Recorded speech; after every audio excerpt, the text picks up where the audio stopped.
Hey guys, what is going on? My name is Purple Shades. Welcome back to some more Destiny gameplay. Today we're playing some Skirmish, and today I wanted to talk about some of the upcoming stuff I'm pretty excited about, and of course, the upcoming stuff coming in the House of Wolves. The first thing I'm going to be talking about is the Prison of Elders. I know a lot of people who are pretty upset about this and how there is not going to be a new raid, but I think Prison of Elders is going to be a lot of fun. It's going to be something in PvE and Destiny we have not seen.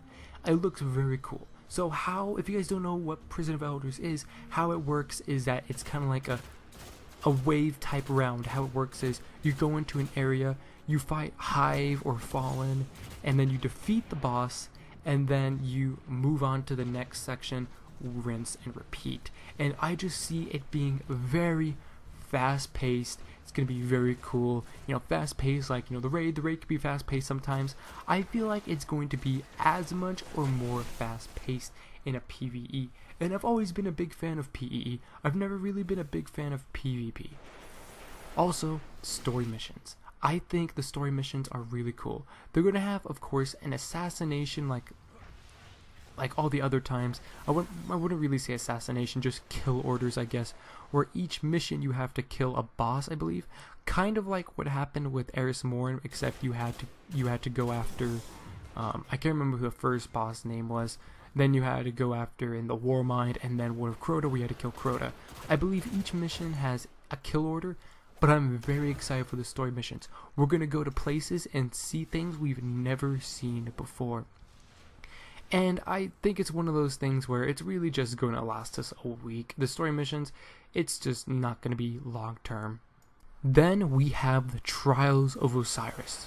The one that everyone's excited for, and I'm not quite excited for. So, if you guys don't know what the Trials of Osiris is, it is a 3v3 skirmish and elimination.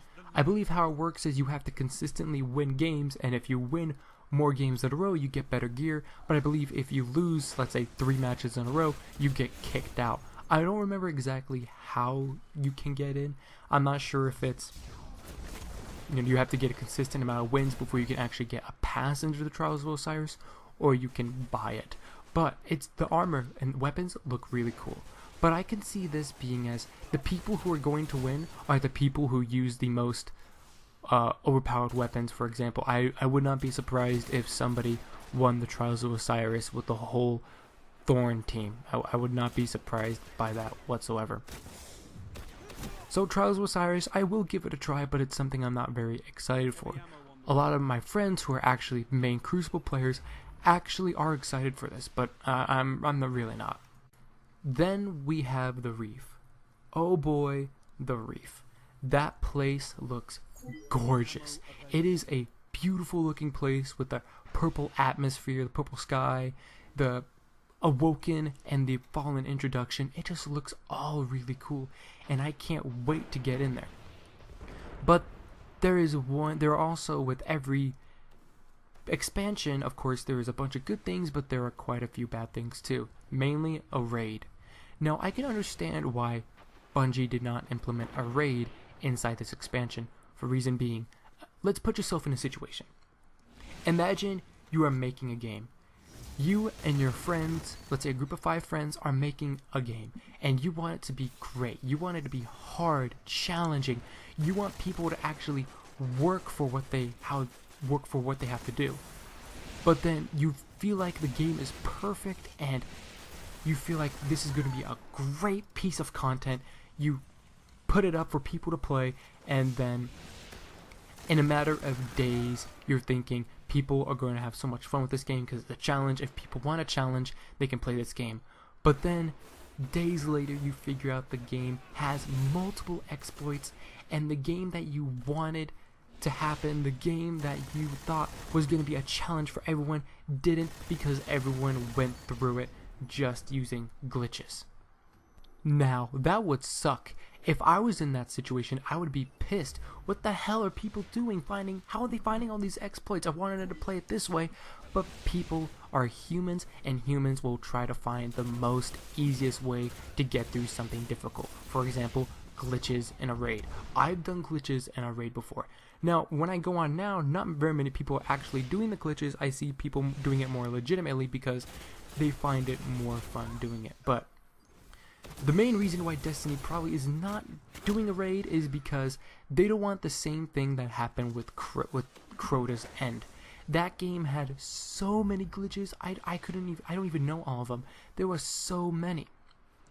So Destiny wanted more time on the raid so people can actually go through it and not glitch it, because it's a lot more fun to actually do it than to glitch it.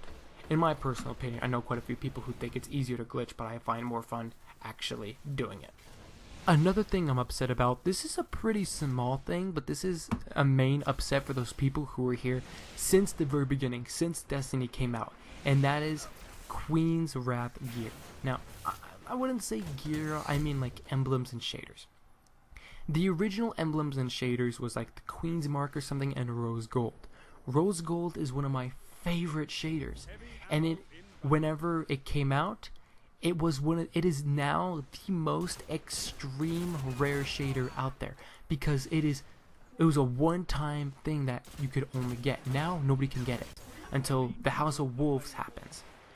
I was actually talking with quite a few friends about this, and they were also pretty upset about this too, that the Rose Gold shader and all the Queen's emblems would be available to the people now. You know, an extremely rare piece that was one of those things where you should have been here when the game first came out, because if not, tough luck. But now it's one of those things, hey, since you weren't here, fine, we'll give you the shaders regardless. Now, of course, that's also a good thing, but the bad thing is that emblems and shaders will very soon lose its rarity and just become a common piece of gear inside Destiny.